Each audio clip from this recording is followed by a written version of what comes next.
Good morning, नमस्कार. मी तृप्ती Palkar. Bulletin मध्ये आपल्या सगळ्यांचं स्वागत. महत्त्वाच्या बातम्या पाहण्याआधी एक नजर हेडलाईन्सवर टाकूयात. माणिकराव कोकाटेंकडून कृषी खातं काढून घेतलं जाणार, मात्र कोकाटे मंत्रिमंडळातच राहणार असल्याची सूत्रांची माहिती. स्थानिक स्वराज्य संस्थेत महायुती राज्यभर वेगवेगळी लढणार. मुंबई महापालिका वगळता पुणे आणि ठाणे महापालिका महायुती वेगळी लढणार, सूत्रांची माहिती. स्थानिक स्वराज्य संस्थांच्या निवडणुकीची तयारी अंतिम टप्प्यात. ऑक्टोबर-नोव्हेंबर मध्ये निवडणुका लागणार असल्याची सूत्रांची माहिती. उपमुख्यमंत्री अजित पवार आज विजय घाडगेंची भेट घेण्याची शक्यता. केईएम रुग्णालयात जाऊन भेट घेणार असल्याची माहिती. काँग्रेस प्रदेशाध्यक्ष हर्षवर्धन सपकाळ आणि आमदार विजय वडेट्टीवार दिल्ली दौऱ्यावर.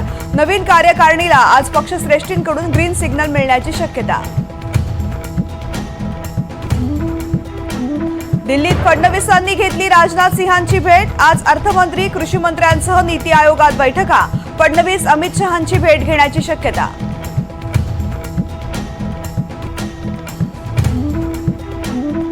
धनंजय मुंडेंच्या कार्यकाळातील कृषी विभागातील ती खरेदी नियमानुसारच.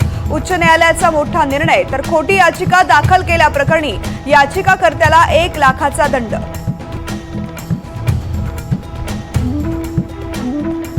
भाषा ही विवादाचं नाही, संवादाचं माध्यम. मराठीसोबत भारतीय भाषाही शिकल्या पाहिजेत.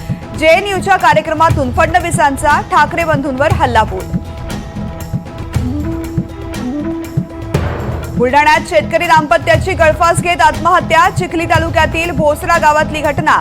आत्महत्येचं कारण अस्पष्ट.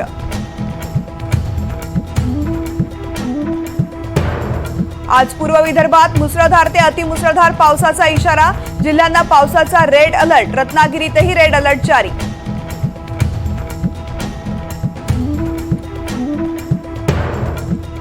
भारताच्या पोरी इतिहास रचणार. FID बुद्धिबळ वर्ल्ड कप फायनल मध्ये कोनेरू हम्पी आणि दिव्या देशमुख आमने सामने.